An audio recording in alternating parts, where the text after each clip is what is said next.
hidup karena percaya.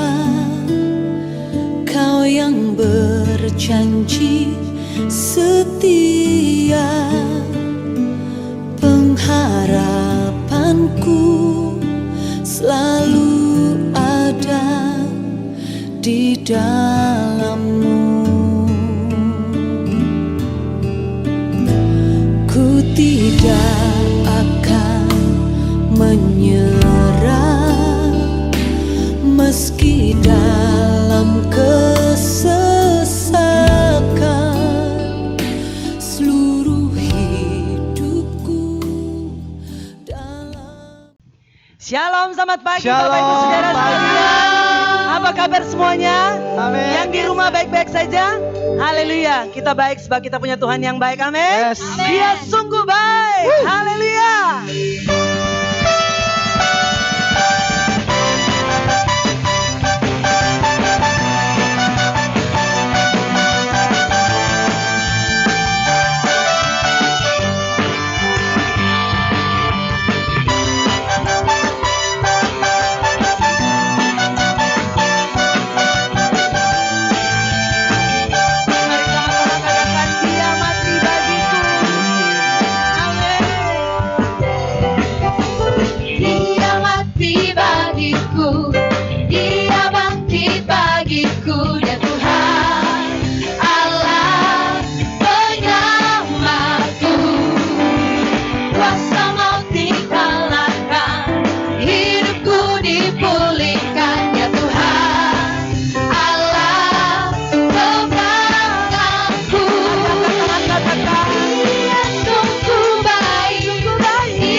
Tepuk tangan di atas kepala kita buat Tuhan.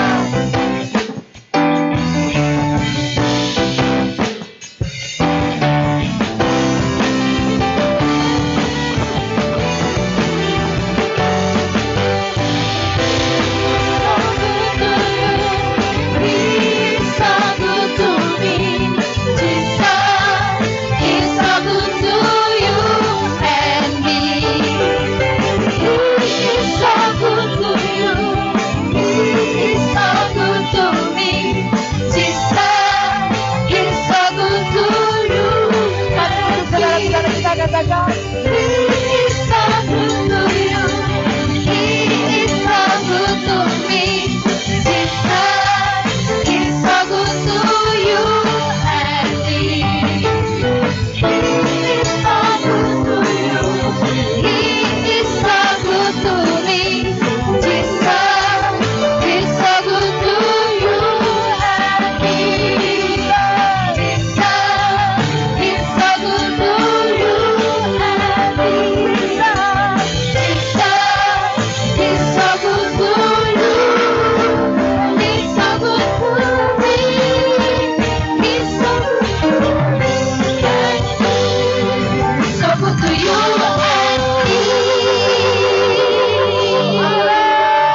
kasih-Nya tidak terukur. Haleluya. Amin. Haleluya Yesus.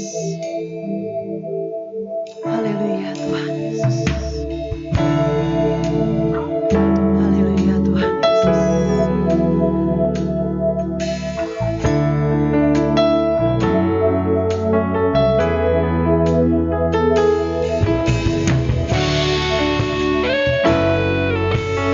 Tidak terukur kasih-Mu buat kami Tuhan. Kau berkorban buat kami Bapa. Kau mati di kayu salib untuk menebus dosa-dosa kami Tuhan. Untuk itu pagi hari ini kami muliakan Engkau. Haleluya. Haleluya.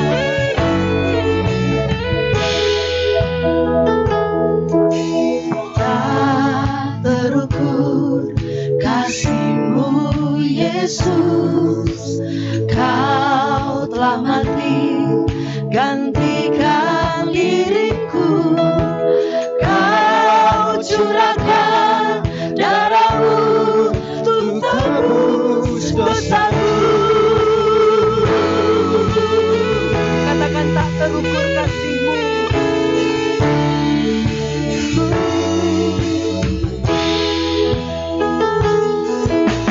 Tak terukur kasih-Mu Yesus, Kau telah mati gantikan diriku. Kau curahkan darah-Mu untuk tebus dosaku.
Kami bersyukur Tuhan Yesus.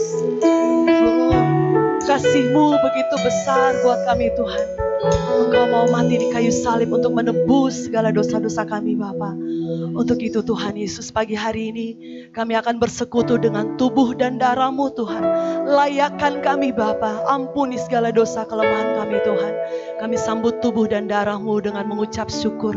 Dalam nama Tuhan Yesus Kristus, semua kita yang diberkati Tuhan, sama-sama katakan amin.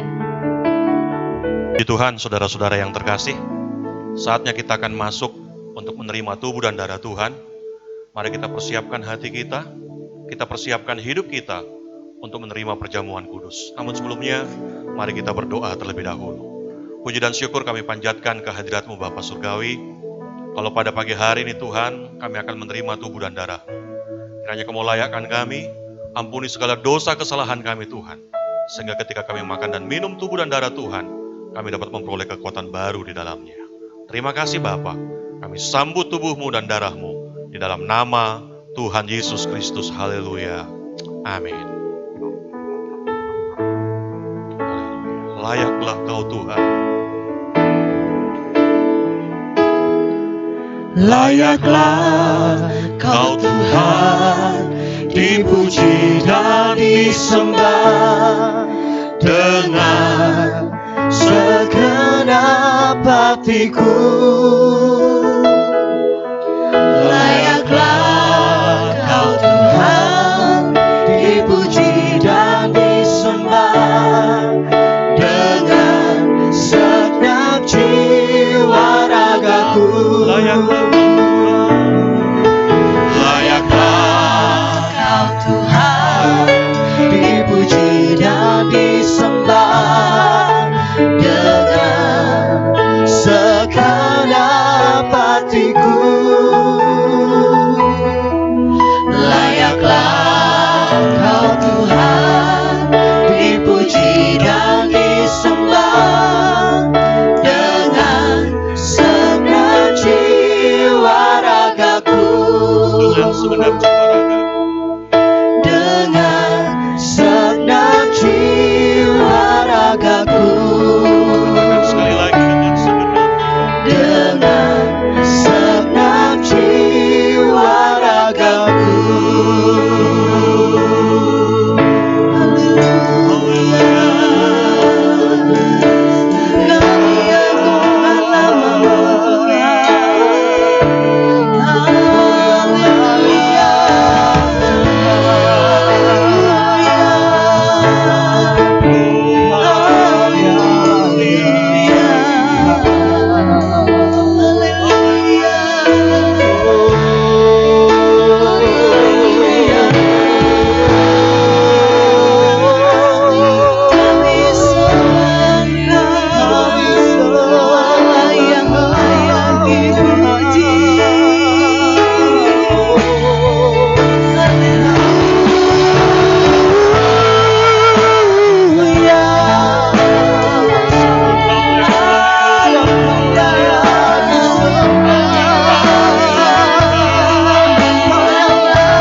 Saudaraku yang terkasih, mari dengan mata iman kita memandang di atas bukit Golgota.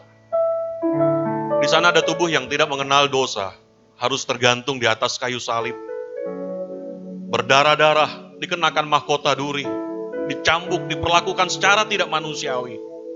Dan semua Dia lakukan karena kasih-Nya buat saudara dan saya. Amin. Semua Dia lakukan karena cintanya buat saudara dan saya. Dia rela tubuhnya terpecah-pecah demi dosa saudara dan saya diampuni. Dia rela tubuhnya terpecah-pecah supaya kita dapat diselamatkan dari segala penghukuman dosa. Mari kita angkat roti ini lebih tinggi dari kepala dan kita mau dengarkan firman Tuhan. Sebab apa yang telah kuteruskan kepadamu telah aku terima dari Tuhan. yaitu bahwa Tuhan Yesus pada malam waktu ia diserahkan, mengambil roti dan sesudah itu ia mengucap syukur atasnya. Ia memecah-mecahkannya dan berkata, "Inilah tubuhku yang diserahkan bagi kamu, perbuatlah ini menjadi peringatan akan aku." Saudaraku yang terkasih, bukankah roti yang kita pecah-pecahkan adalah persekutuan dengan tubuh Kristus? Amin. Amin. Mari kita makan dengan percaya di dalam nama Tuhan Yesus. Haleluya.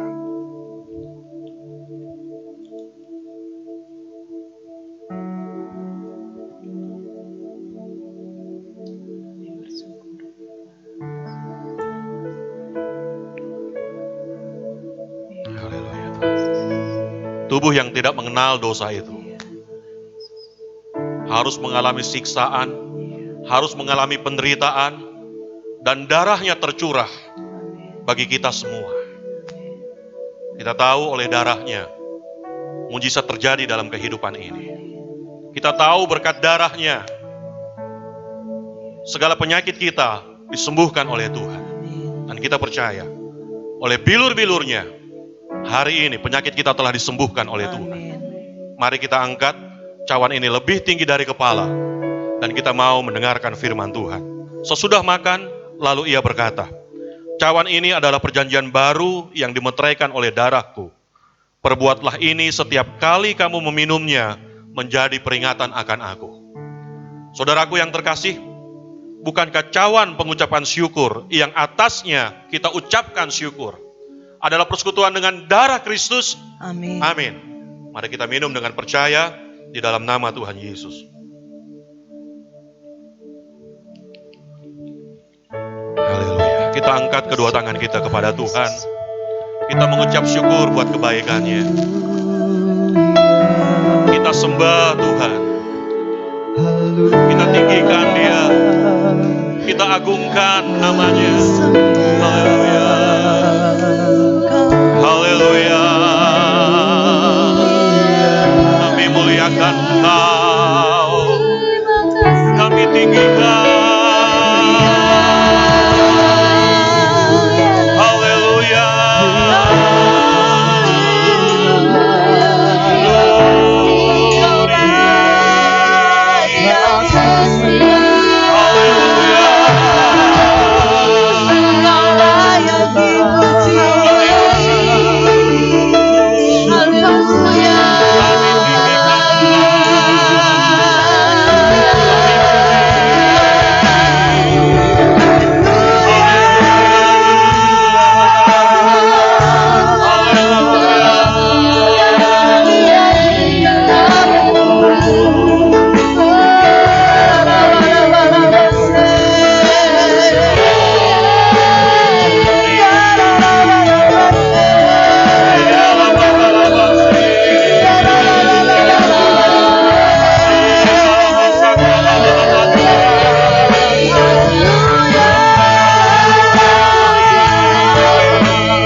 Bapa dalam surga, kami mengucap syukur buat kebaikan Tuhan.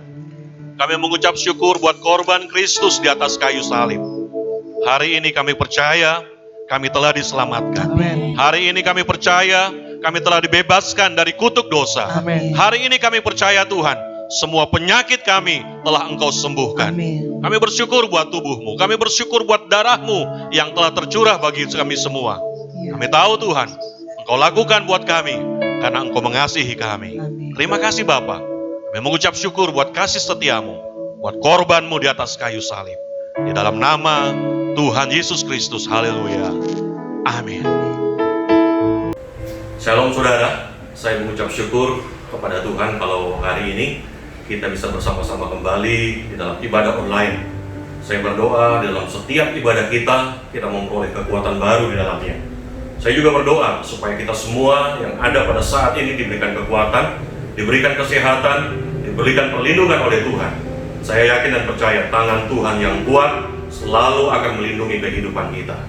Pada hari ini kita akan mendengarkan firman Tuhan dari seorang hamba Tuhan yang dipakai Tuhan sebagai seorang gembala sidang. dipakai Tuhan sebagai seorang dosen di salah satu STT di Surabaya. Mari kita akan dengarkan bersama-sama. Saya persilahkan Pendeta Dr. Nathan Sucahyono untuk bisa mendatang membawakan firman Tuhan pada hari ini. Saya persilahkan. Shalom, GBT Jemaat Indonesia Makassar. Terima kasih untuk Pastor Masto yang memberikan kesempatan buat saya menyampaikan firman Tuhan pada hari ini. Firman Tuhan hari ini akan berbicara kepada kita semuanya tentang diurapi Roh Kudus untuk melayani. Saya mulai dengan dengan kisah nyata. Ada pemain basket namanya Jeremy Lin. Dia lulusan Harvard, dia bermain untuk tim di Harvard, dan ketika pertama kali masuk NBA, Jeremy Lin itu bukan siapa-siapa. Bahkan dia kadang-kadang dilecehkan. Dari namanya saja kita tahu ya, dia adalah orang keturunan Taiwan. Orang Asia tempatnya bukan di NBA karena dia kalah postur. Buka matamu lebar-lebar seperti gambar saudara di sini ya. Postur kalah, mata kalah. Banyak tim tidak terlalu berkesan dengan dia. Dallas Mavericks, Golden State Warriors, Houston Rockets pernah memiliki dia. Akhirnya dia pindah-pindah dan akhirnya pindah ke New York Knicks. Semua pelatih meremehkan dia. Walaupun masuk dalam tim-tim NBA, Lin sering dipinjamkan ke klub-klub yang lebih rendah, dan Lin lebih banyak duduk di bangku cadangan. Bahkan tim terakhir New York Knicks sudah ragu dengan Lin dan sudah berencana menukar Jeremy Lin dengan pemain lain pada 10 Februari. Tapi 6 hari sebelum batas terakhir, waktu itu tanggal 4 Februari, Knicks timnya harus menghadapi New Jersey Nets. Masalahnya Knicks punya 2 pemain andalan, dua-duanya cedera. Andai kata 2 pemain andalan itu tidak cedera pun, Knicks itu pemain tim yang buruk. Pasti mereka lebih banyak kalah daripada menang. Ketika point guard mereka terluka, pemain tengah mereka, pelatih itu nggak ada pilihan lagi. Lin akhirnya masuk menggantikan karena lebih banyak duduk di kursi cadangan, dan dunia saat itu tercengang karena Lin membuat Knicks meraih kemenangan 99-92. Dia menang, dan semenjak saat itu Jeremy Lin memimpin Knicks dan memenangkan 6 pertandingan berikutnya menjadi sensasi luar biasa. Wartawan dengan sabar menunggu untuk mewawancari dia. Ingat, sampai 6 hari sebelum dijual, sampai 4 Februari 2012, tidak ada seorang pun yang percaya sama Jeremy Lin. Lebih banyak dulu dipinjamkan. Tidak ada seorang pun yang menginginkan dia. Tidak seorang pun tahu tentang potensinya, sampai dia mendapatkan kesempatan untuk bermain. Dan dia mendapat julukan si Lin Sanity, kegilaan Lin. 2012 NBA menobatkan Jeremy Lin adalah pemain nomor 1 dunia. Bahkan Kobe Bryant, musuhnya, yang dikalahkan Lin dalam pertandingan. Kobe hanya meraih 34 poin, Lin 38 poin. Kita baca nats kita, Roma pasal 12 ayat yang 6 dan ayat yang ke-7.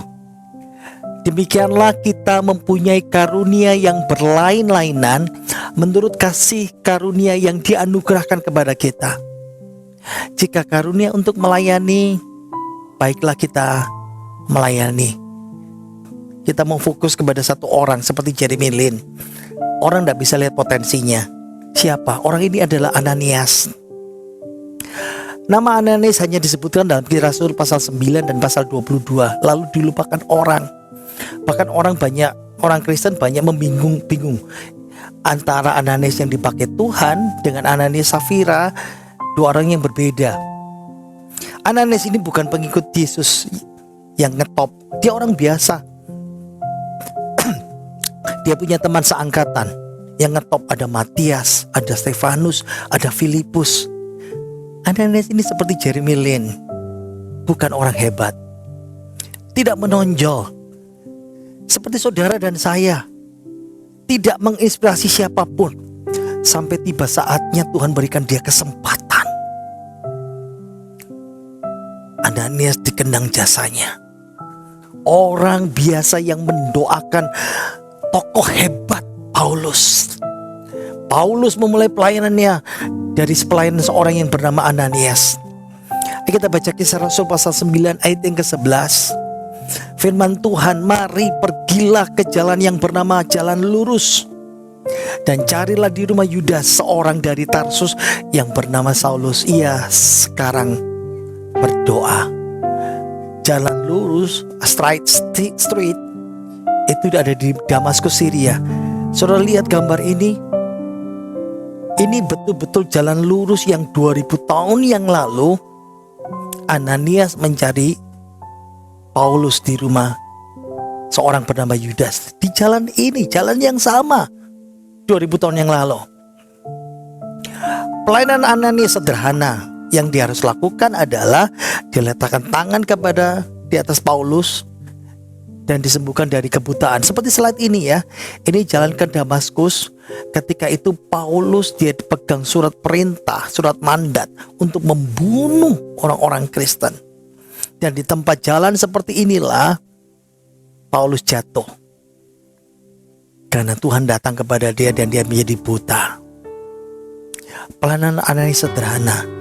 Berdoa menumpangkan tangan, berdoa menyampaikan pesan Tuhan, memberitahu Paulus Allah akan memakai kamu memberitakan Injil kepada bangsa-bangsa. Kita kan bisa kan? Kita bisa besuk orang sakit, kita bisa mendoakan orang sakit. Semua orang Kristen bisa melakukan seperti ini. Slide berikut ini adalah rumah Ananias. Nah, 7 meter tempatnya di bawah permukaan tanah. Dan di rumah inilah Ananias membaptis Paulus. Sekali lagi ya, Ananias itu seperti saudara dan saya. Bukan orang ngetop, tapi dia melayani yang sederhana dan semua orang bisa melakukan dan kita bisa melakukannya. Tapi ingat, Ananias hampir tidak melakukannya karena dia takut. Takut. Paulus saat itu top sekali sebagai pembunuh orang Kristen dan banyak teman-teman Ananias yang mati terbunuh. Ananias hampir tidak jadi pergi ke jalan lurus. Ananias hampir tidak mau mendoakan Paulus untuk sembuh dari kebutaannya. Ananias hampir tidak mau menyampaikan pesan Tuhan kepada Paulus. Ananias hampir tidak mau membaptis Paulus. Tapi akhirnya Ananias berangkat dan memutuskan untuk mentaati Tuhan. Sama enggak kita dengan Ananias? Kita terlalu nyaman di bangku cadangan gereja. Coba pikirkan ya, kalau orang-orang di gereja kita seperti kita, gak usah saya, jangan saya, biar orang lain. Gereja kita jadi apa? Kalau semua anggota gereja kita nyaman di bangku cadangan, saya gak mau melayani. Berapa kali kita bilang, aku cinta Yesus, tapi tidak ada satu jiwa pun yang dibawa kepada Yesus untuk diselamatkan. Kita sama seperti Ananias. Saya gak bisa Tuhan. Saya takut reputasi gilanya Paulus. Mungkin Tuhan pasti berkata begini. Kalau kita berkata saya gak bisa, saya takut Tuhan. Oke deh ini Ananias, oke deh Yonatan, oke lah deh. Memang gitu sih. Paulus itu menakutkan, Paulus itu berbahaya. Ya wis, gak apa-apa, aku maklum. Tuhan berkata, aku maklum. Walaupun Ananias tidak mau berangkat melayani, tapi Tuhan berkata, go, pergi. Yang Tuhan inginkan di hari Pentakosta ini diingatkan, kita dikaruniai Roh Kudus, kita diurapi Roh Kudus untuk melayani. Alasan terbesar orang tidak mau melayani karena apa? Yang pertama, tidak punya waktu. Saya tidak punya waktu, saya sibuk. Pikirkan ya, sekarang ini PSBB, banyak di rumah, stay at home. Kalau kita punya banyak waktu, kita cari kesibukan. Mau nonton drama yang berpuluh-puluh seri. Ibu-ibu mau bikin pizza, meluangkan waktu belajar, cari info, cari resep, lihat YouTube, belanja bahan pizza. Kita sekarang, oke, situasi normal misalnya, mau liburan, langsung usaha, cari info, di mana tempatnya, berapa biayanya. Kalau orang berkata, saya tidak punya waktu untuk melayani Tuhan, itu berarti saya tidak mau melayani Tuhan. Karena tidak mau meluangkan waktu untuk melayani Tuhan. Kita tidak peduli karena kita tidak mau meluangkan waktu untuk melayani Tuhan. Ingat, Tuhan ingin kita diurapi supaya melayani Tuhan. Ada yang berkata alasan kedua, saya capek, saya mau pensiun, masih banyak yang lain masih antre, saya sudah cukup lama melayani Tuhan. Melihat pelayanan sebagai beban. Oke, paham. Kadangkala Tuhan mengizinkan juga hamba-hamba Tuhan, tokoh-tokoh Alkitab, pemimpin Elia, Musa dan semuanya, sesekali mereka berkata, aku mau break dulu Tuhan. Tapi cuma sebentar. Pelayan yang baik, dia akan kembali lagi melayani setelah recovery. Yang Tuhan inginkan kita diperlengkapi, dikarunia Roh Kudus, diurapi Roh Kudus untuk melayani. Alasan ketiga, saya nggak bisa apa-apa. Tuhan nggak tertarik sama alasan omong kosong kita. Musa orang gagap. Abraham bilang saya terlalu tua. Orang bilang Daud mukanya kemerah-merahan masih muda. Itu Rasul Yohanes merasa paling benar. Yeremia itu orang stresan, gampang depresi. Gideon dan Thomas itu orang yang gampang peragu. Timotius orang sakit-sakitan, saya lemah tubuh, sakit pencernaan. Naomi itu janda, nggak ada yang nganter. Petrus orang yang takut kematian, omong doang. Bahkan Lazarus yang sudah mati Tuhan bisa pakai dibangkitkan untuk jadi saksi. Alasan kita tidak ada di mata Tuhan. Yang Tuhan inginkan, kita diurapi untuk melayani Roh Kudus, untuk melayani Tuhan. Kita diurapi Roh Kudus, bukan duduk di bangku cadangan. Saya mau tutup dengan satu kisah. Ada satu anak Tuhan yang dulu begitu hebat melayani. Sekarang dia tua, sakit, dan ditaruh keluarganya di panti jompo. Dia mati sebelah, stroke. Separuh tubuhnya lumpuh dan separuh wajahnya terkulai. Dia sulit mengendalikan emosi. Saya pernah stroke, saya tahu perasaan orang sakit stroke. Sedih, menangis, merasa terbuang, tidak berdaya.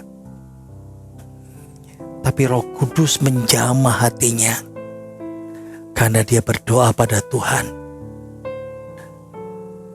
Apa yang aku bisa lakukan Tuhan di masa aku tidak berdaya seperti ini? Roh Kudus berikan dia hikmat. Kamu bisa melayani gereja. Dia tulis kartu-kartu penghiburan. Tangan satu masih bisa tulis. Dia di panti jompo. Dia stroke. Separuh tubuhnya lemah, tidak berdaya. Tapi dia ingat yang Tuhan inginkan, kita diurapi Roh Kudus supaya kita melayani. Ingat Jeremy Lin, ingat Ananias. Tuhan berkata, engkau juga sama.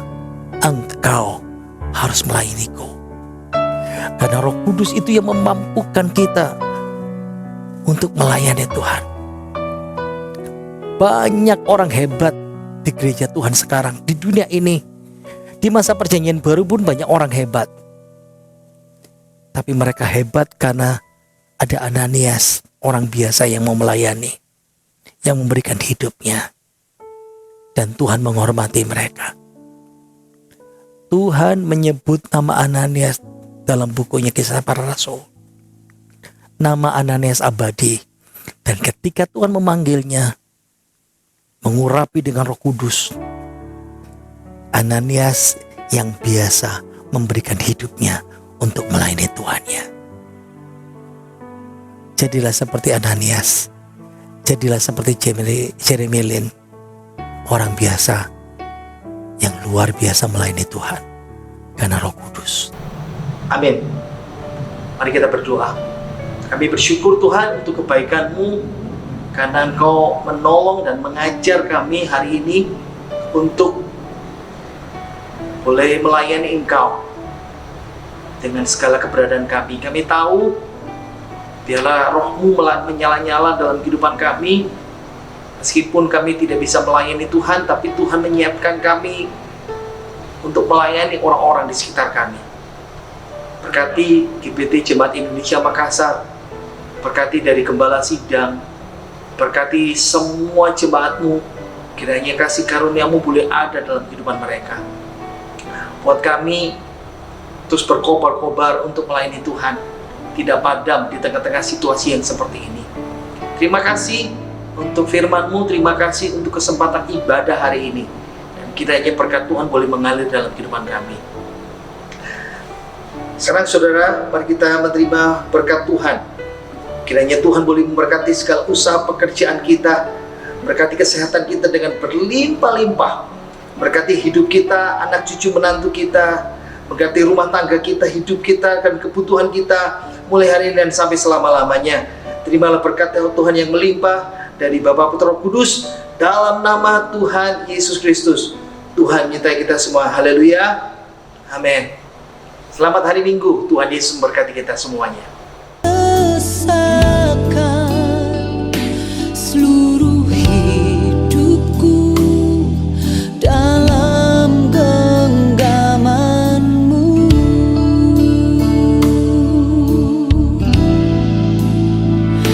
Aku punya Tuhan yang besar, yang telah berjanji dan sanggup menggenapi. Imanku bersepakat percaya kuasa-Nya. Ku terima sekarang kemenangan dari-Mu.